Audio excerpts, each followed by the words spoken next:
আসসালামু আলাইকুম, welcome to রুকসানাস টুকিটাকি। মাছ ভুনা, সাথে থাকবে টমেটো।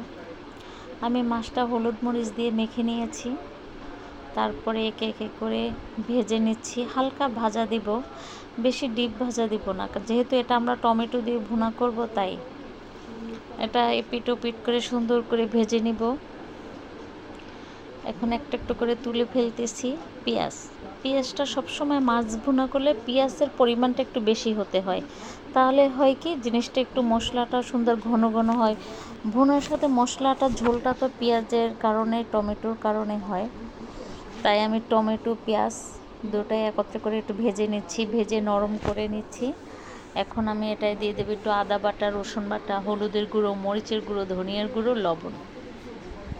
এখন এটাকে কষিয়ে নিব, একটু ঢেকে রেখে দেই, সিদ্ধ হয়ে কষিয়ে যাবে।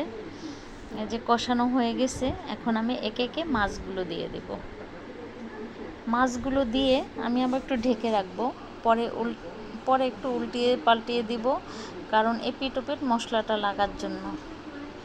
এই যে তারপরে আমি কি দিলাম, হয়ে গেছে মাছ ভুনা। এখন একটু ধনিয়া পাতা কুচি, কাঁচামরিচ কুচি।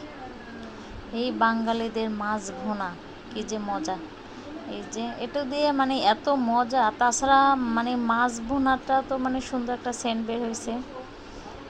মাছ ভুনাটা খেতেও তো দারুণ, দেখতেও তো দারুণ।